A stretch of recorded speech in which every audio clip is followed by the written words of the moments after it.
I first met Lene at an art event, and what started as a chance encounter led to several meaningful conversations after in Bornholm and in Copenhagen. And when she was preparing to launch her first book, she invited me to create her portrait, something that felt very special and gave me a window into the work she brings into the world.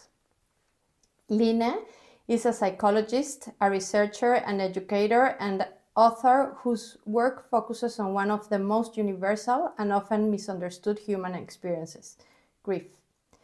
She spent many years in the United States, where she completed both her PhD in clinical psychology and an MBA before returning to Denmark to continue her work in grief research and support. She has an impressive academic background, but that is not what I find most compelling, but the way she has chosen to speak about grief.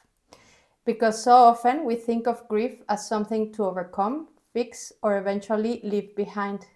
Yet, through her work with bereaved individuals, her research is now her book Til dig, der har mistet.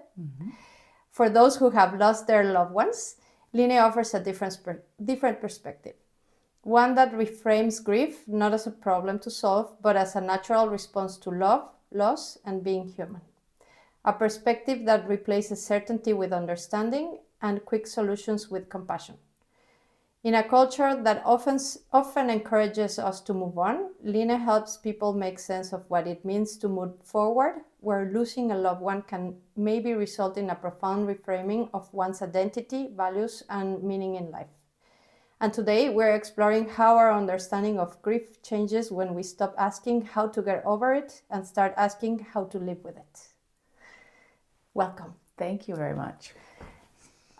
It is a theme that we seldom talk about, and for me it was very interesting when I knew about your book and everything, because I thought I follow this other therapist in Mexico that she keeps saying, we forget we are all dying. All the time. We could die from the day we're born. Yeah. We are dying. So we should be living, thinking, if you are thinking about it, you will be living in a different way. But we don't. And then when it hits us, it's kind of like a surprise always, no? And so I'm very interested to know about your research and what are the key findings maybe that are very important for people to know about. Great. Yeah. I think, like you said, it is a universal experience, losing someone. We will all do that, probably several times during our lives. And it's also true that we're not very good at talking about grief or knowing what to do when somebody loses a person, or even sort of being aware of our own mortality. Yeah. And I think that's actually a little bit tricky, because I think if we were to be thinking about, we're going to die, or if it has too much space in our life, right? Then I think that's probably not... there's a reason why we're not thinking about it all the time. That's because we're focused on living here and now and doing our best at that. But certainly I think as we become older and have more experience with life and think about how we want to live our lives, what's important, our relationships, our own deaths getting closer, it makes a lot of sense to start spending a little bit more time on that. Yeah. So I think it's something that's actually right now in Denmark is getting more and more attention. Okay. But still, it still requires a lot of work for us to get to where we're comfortable with talking about it and bringing it up and asking about it and sort of knowing what to do. I have an idea, but I want to ask you how different it is grief perceived in different cultures, because you've been in the US and you've been here. Yeah. And I have my idea of how it looks in Mexico, but is it really that different in every culture? Yeah, I think there's quite a lot of cultural differences. Okay. In terms of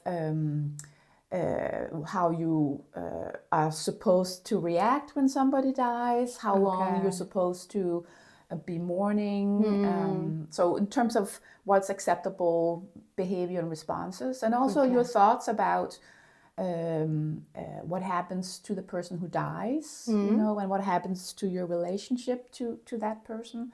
So so there definitely are cultural differences, and I think some cultures are probably better at keeping the dead alive in a way, or remembering, whereas others not so much. Most of the research that I know about is from the Western world and sort of the cultural experiences and expectations that we have in the Western world, and also the ones that we're trying to change. Along the lines of what you said, you know, there are still many myths about grief, you know, the thing, oh, you know, just, it's been a year, you should be past that. It's time to... move on, or when are you coming back to work? And so this sort of idea that loss and grief is something you get through and then you put it behind you has been sort of the way of thinking about loss and grief for a long time, but that's not really what we think anymore. And not what happens, right? Because you hear people, like now with social media, people are way more open with experiences in life, whatever. And then, I don't know, you see someone not talking about it, but then you see people sharing like, oh my God, it's been like 2 years and it keeps bubbling up. Like it's not something that is linear kind of. It's like an emotion that comes and goes and you forget about it. And, I think people are feeling more free now to share. Maybe there are also more platforms to do it, but sort of sharing their experiences, and what they're sharing is the real thing. That's what happens, you know. And it also people used to think that once you've lost a person, you should cut the relationship and start focusing on other relationships. But that's not, you know, that's not what happens, because it's very natural to keep the person in mind, to have conversations, to ask the person that you lost for advice. So it's very natural that a person sticks around, not in a physical presence, but an emotional, spiritual, but also sort of a felt way. And the thing about, you know, grief researching, you know, I used to talk I talk about grief as waves, you know. It can be, or an ocean, you know. It can be sort of calm and sort of maybe pleasant to walk along, right? But then sometimes a big wave comes and knocks you over. And you're like, I thought I was over it, but that's what happens with grief, that it can come back at any time, and almost as forceful as it did when you just in the beginning. But the thing about grief also is that you, in the process of adapting, of figuring out how to live in this world without the person you lost, you also learn a lot about yourself. And one thing you learn is that grief can sort of knock you over anytime, anywhere, also many years later, but that you know, you get to know it. You know what it feels like. You recognize, something, I'm back here, but it doesn't mean that I'm gonna stay here, right? Or whatever. You know that it comes as a wave, it builds, and then there's sort of, then it falls again. Falls down. So you know, I had a really rough day today, but I know tomorrow will be better, or I know I've experienced this so many times that it doesn't scare me anymore, because I know it's still not pleasant. But you don't fear it the same way you did early in life, or early in the grief process. Because you were like, is this the new life for me? Is this how I'm going to feel for the rest of my life? The new normal, no? Like with the pandemic, are we staying here? Exactly. So it takes some learning that, no, this is not the way it's going to be your life with grief. But it also becomes clear that grief is not going to go away. So you have it with you for the rest of your life. And we're talking about losing important a close person. People, right? So it's nice, you know, that this message is out there for people, that no, you're not losing it or going crazy when even if there's been a long time since you lost, that grief sort of visits you again. That's very normal.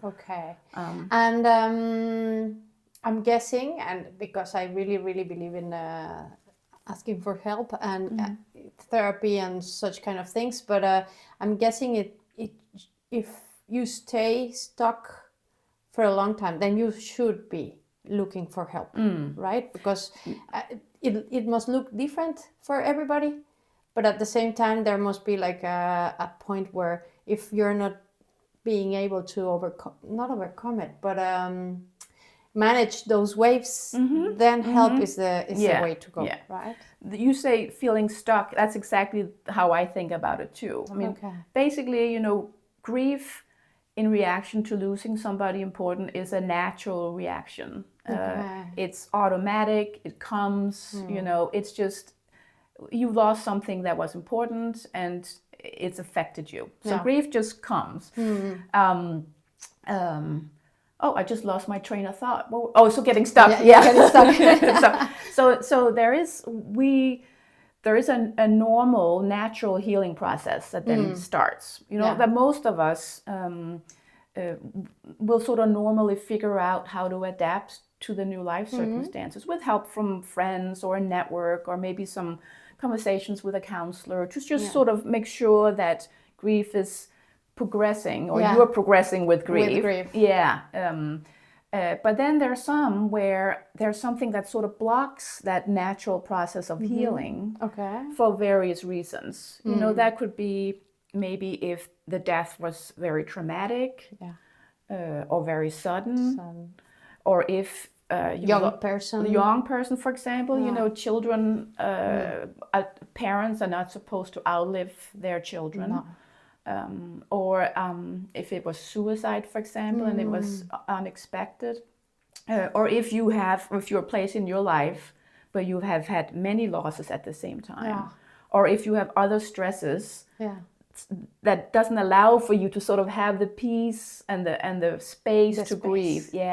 So in those situations, if you don't experience getting better gradually, it takes a long time. But if you don't experience sort of it getting a little bit better over time, then that could be a sign that there's something that keeps you from progressing and talking to a therapist and figure out what's that about. Do I need a different perspective or a different approach to this, or do I need help with some of the other things so I can have space for my grief? For example, if a spouse dies and there are young children, then the surviving spouse then has to take care of the kids, of course, right? So step up and feeling everyday life feels everything, right? So that can mean that their own grieving process is put a little bit on the back burner, and then figuring out how to bring back your own grief and work on that later on, or figure out what you need to do. Makes sense. And I'm guessing also community plays a big role because, and this is I remember when my grandmother died and I was living in Spain, so I could not attend the ceremony, the wake, whatever, it was long distance thing. And I remember feeling very weird because I thought there's this big thing in my life, but nobody around is feeling it. Because you don't have that space to be with your loved ones that are also in a little bit pain and whatever. And I felt it was super surreal feeling of, is this like a movie kind of? Is this real? Because nobody else is changing anything in their lives. And here I am feeling like my whole life has changed, but not really. Right. Because my everyday life didn't really change. Right. So and that's where and that's also a very typical experience, this feeling like I can't really, this doesn't seem right. I mean, something's off, or it seems unreal, or and my life is sort of in a standstill, but everybody else is living on with their lives, and it just feels surreal in some ways. But then if you have community, if you have other people that are grieving the same loss, then there is a room to share that and to see, I'm not crazy. I'm not crazy. I'm not the only one that's grieving. So that a lot of grief can be shared and be supported by being in some kind of community. Of fellowship. Yeah. So then that takes me to those support groups where people have kind of the same thing happen. Your kid died, and many people with kids that have, because they will understand what's going on, right? Yeah. So and that's so important, because there's, when you lose somebody close, there's often a lot of loneliness and isolation with that, and there's some parts of your grief or your experience you can't share, but knowing that others and hearing that others have been there, know what you're talking about, and that they have now perhaps moved on. If it's a support group where people are in different places in their loss, then you can see your experiences reflected in the others, but you can also get hope, because you will realize that it's possible to keep living. It's possible to find a way. These people care about me. They're not afraid to ask me about it. if I cry or if I leave. I mean, so it's just a very safe space to be. And I think a lot of times that community or togetherness is sometimes more important than I think therapy. Okay. Because it is a natural experience, and you need a space where you can see that, and where you can be with other people. Yeah, I'm not saying therapy is not helpful either. No. But I think for maybe first step, and then or just I almost would think that I mean, if you feel really stuck, right, and it's clear that there's something that's not getting better, then a support group may not be enough, right? But if you're sort of like, oh, I'm not sure who I can talk to, I feel very alone, I feel like nobody understands me, then a support group or some kind of fellowship could be really helpful. Important. That is interesting, and that takes me to the kind of the question around this conversation, which is, I'm guessing that losing someone important in your life very often forces you to reframe your whole life. It could be, if it's a spouse, okay, now how do I do? Now I have to take care of the kids or my life or whatever, or even I have to move, or and but also this relationship is over, and even if I'm not going to replace them, where do I go now from here? So it puts you in the position to reframing yourself and your position in life, right? Yeah. And it's actually something that for many people happens as a very naturally, out of necessity, right? So sort of how we think about grief nowadays is that there's a very well-supported and helpful model of the grief process, which is called the dual process of coping with bereavement, which talks about that there are basically two processes that you have to work on in terms of figuring out how to live on without this person. And the one process is what's called a loss-oriented process, where you really have to figure out to understand the pain, the mental, emotional, and the physical pain that's associated with grief, and figuring out what do I do with a relationship, somehow breaking the bond with the person who's not here, but reshaping it to an ongoing relationship. So basically being with all the feelings and the reactions that you feel yourself. And then there's another process that's called the restorative process, which has to do with that we need to deal with all the consequences, the secondary consequences of the loss. So like you said, can I stay in the house? How do I get the kids to school? So a lot about making the everyday life work again, but also about who am I now?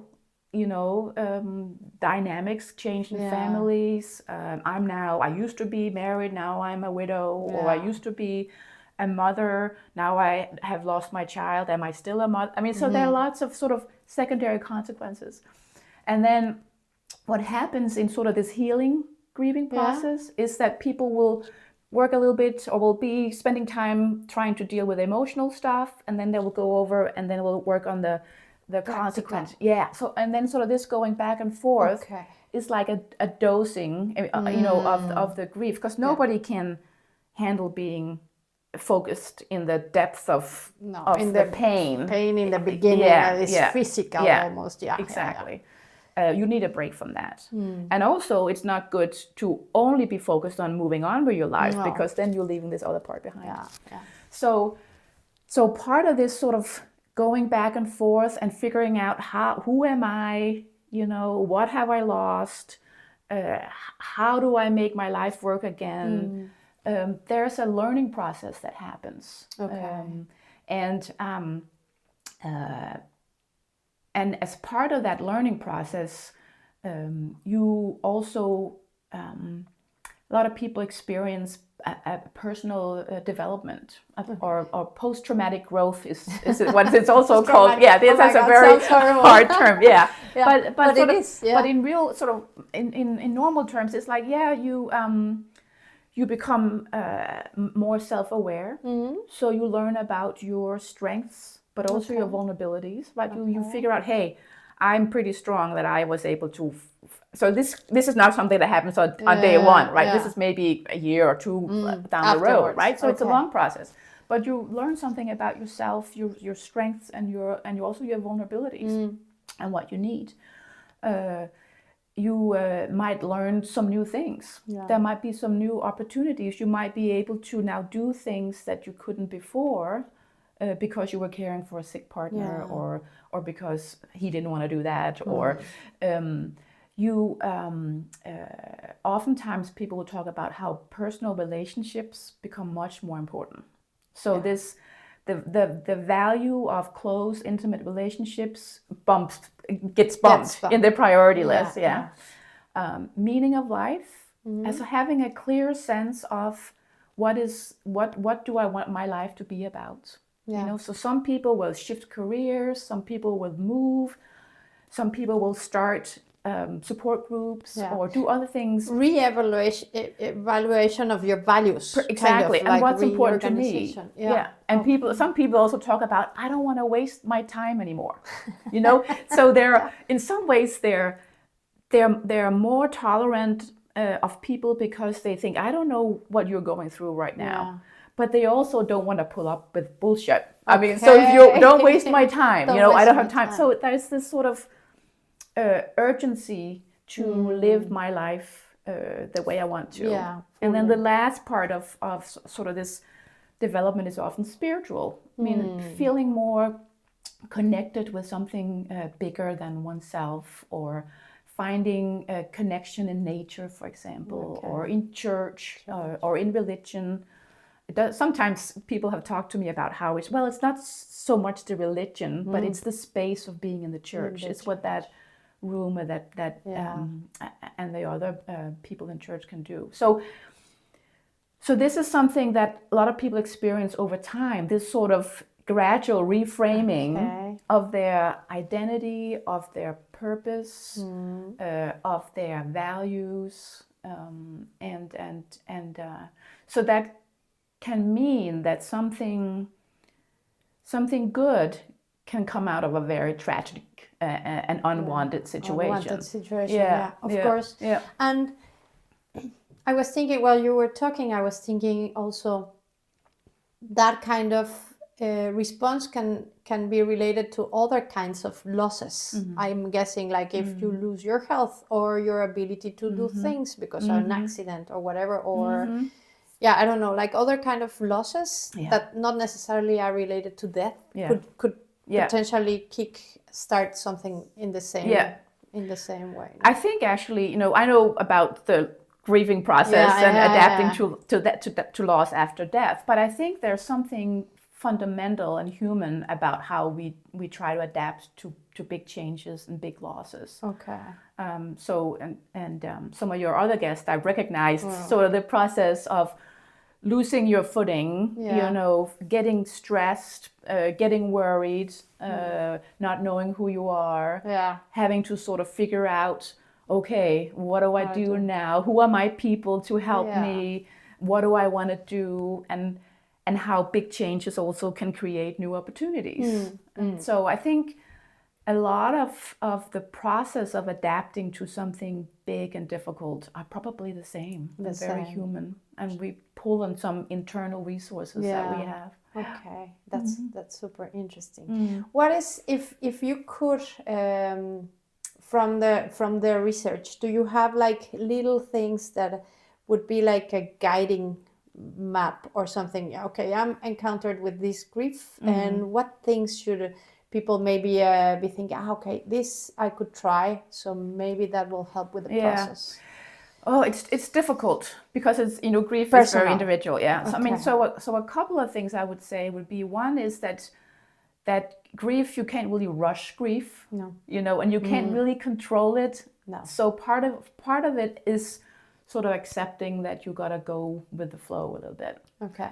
And giving yourself space to do that, not be hard on yourself if you can't get out of bed for 2 days. I mean, but really listen to yourself and trust that your body and you sort of know what to do. Yeah, exactly. And I know that may feel very not nice to hear when you're in the situation, because you want to do things, but it's really part of what needs to happen is that your brain and your nervous system needs time to sort of realize what's happened. Okay. Right? Because we are expecting people that are important to us to be here for us. When we're separated from them, we expect them to come back. Yeah. They're part of our network in our brain, right? Yeah. So when we lose somebody, they're no longer in the physical world, they're still living in our brain. Because for years, we've been used there at that time, or that call, or exactly. So it takes many mornings waking up with an empty bed. Yeah. Right. It takes many times getting your phone out to call, and so your brain needs to be sort of reprogrammed. Okay. So it needs time, right? So there's that, and then there's again being good to yourself. Not expect yourself to be handling it quickly or getting over it quickly, but be realistic and listen to yourself. So be patient. Yeah. But also be brave at some point, because at some point, it's important to move beyond your comfort zone a little bit, right? So step out of the environment or whatever. Yeah. So somebody calls you and say, "Hey, let's go have a coffee," and you're like, "Oh, I don't feel like it," but maybe I'll try, right? Yeah. So, and I'll tell my friend, I'm gonna go, but I'm not sure how long I can stay. So be brave, take little steps. Yeah. And that's actually something that we're also born with, this ability to try things out and to learn from it. If you go and you realize that was horrible, I was not ready, then you know that, right? Yeah. So. And this activity is better than the other exercises, helping or something else. Exactly. What works for you. And then I also think it's sort of surrounding you with people, or at least having contact with people where you feel okay talking about your loss, and who are comfortable asking you about, how your day is, or talking about the person you lost. I mean, so that somehow not going all the way alone, but being open to finding people that can help you with that. Yeah, just so it's not all in your head, and And I'm guessing also everybody has a different experience. So even people that have the same loss can experience it in a very different way and react in a very different way, right? Yeah. So there's a couple of things that, even though it may be the same person, you losing your child versus you're losing your big brother, completely different relationships, right? You're also different people with different strengths and resources and experience. So the responses are going to be likely very different. Yeah, and it can sometimes cause some challenges in families or in couples, right? If somebody wants to talk a lot about the person who died a lot, and others like, I'm not ready, I don't want to do that, or I can't understand, you can go back to work already, why aren't you more so this acceptance that we grieve in different ways. It's very interesting. It's something, it's uncomfortable to talk about it. Like I can feel myself going, oh, okay, I don't know how deep I want to go into this or that. But it is. I think we can stop here for this conversation. But I'm guessing the last thing we can share with people is how to contact you. The book is in Danish for now. Yes. Yeah. It will be in English. I hope. Yes, that's the plan. That's the plan. So we can read it and get it. But I'm guessing some of the viewers can read it in Danish. So that's interesting. In every bookstore. Certainly online. Online. So the publisher is called Existensen. Okay. And it's on their you can buy it through their website, and they also have a bookstore in Frederiksberg where you can buy it. Okay. You can also. I have a website. It's just my name, Lene Yeah. Holm-Larsen. Okay. .dk. So that's with fantastic photos. Yes, exactly. I have a fantastic photographer. So that would also be a way to both read a little bit more about the book and see where I'm going to be speaking. I saw the title. What was it for your talks when you give talks? Yeah, I have a couple. I have one that's about where I talk about the research project, which we didn't get into too much today. But So basically, this research project that is a lot of the foundation for the book actually, along with other stuff. Where I go and talk about what did we learn in this process of the research project. Can we talk a little bit about it? And then sure. Yeah, it was basically this idea that the dual process model with the two processes is a little bit more complex than just two processes. Okay. That the experiences overlap in the beginning, where everything is chaos and crisis and about survival, to sort of a gradual separating of the two processes. So you're not entirely just dealing with one thing at the time. You're not, now I'm doing this, so I'm avoiding that. Okay. You sort of, you carry things with you. You learn this sort of oscillating from one process to the other. It's a learning process. Okay. So you learn something in that process. And so, so it was basically a project where researchers and people who have experience with loss came together and talked about theory and experience and developed this new model. Okay. And also talked a little bit about some of the other things that changes over time in the grieving process. Okay. So that's interesting. And that's one talk. That's and one the talk. other one? Well, I'm going to be giving some talks for the Folkeuniversitetet this fall, which is going to be more general about grief. And I'm hoping also to get to talk a little bit about what do you do when you're a friend to somebody who's lost. How do you be a good support? Because that's difficult to know what to do. I'm guessing again we go with the cultural part, right? In different places, what is okay to do. Yeah, I think. I think if there are clear rituals about what you do, then that's helpful, right? Yeah. Because people have some guidelines. Yeah. And oftentimes, I think also in many cultures leading up to or in the time right around the death, it's pretty clear what you're supposed to do. But then what do you do 2 weeks later, a year later, 5 years later? It's not so clear. No. So there are some cultural differences, but there are also just, I think we're just not used to we don't understand that grief doesn't go away, right? Yeah. If you think, okay, grief is something you put behind you, then it makes sense not to keep talking about it. She should be okay now. Yeah, we'll just leave it. We don't want to bring it back up. But if you understand that, no, this person is living with the person who's lost for the rest of their lives, then it makes sense to say, hey, I know today is Johnny's birthday. How are you doing? Or So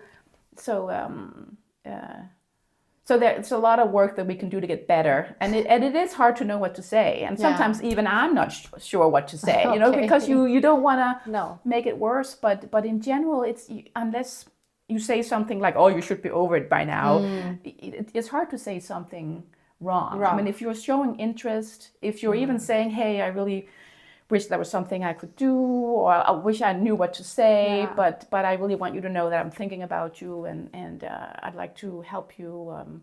That can be one thing. Or say, hey, rather than asking, is there something I can do? Say, I'm going to come by on Wednesday and mow your lawn, or I'm going to come. Helping with the basic, so people don't have to worry about it. And, and because also when you've just lost somebody, you're not thinking straight, So thinking about what you need help with, It's not clear. No. So especially in the beginning, it's good for friends to just sort of, in the community, to say, I'm going to just come do this, or dropping off food. Or. And I'm guessing for partners especially, then suddenly your encounter with whatever things the other person was doing, you have no clue maybe, and you need help to figuring that part out, or especially with kids, or exactly. Okay, makes sense. Very interesting. Lots to talk about. I need to learn Danish to go to those talks. Maybe I'll give one in English at some point. Maybe. Good. Thank you so much for being here today. Thank you. And look for her in her website, buy the book. And thank you for participating in the conversation. Thank you for inviting me. Thank you. Bye. Bye.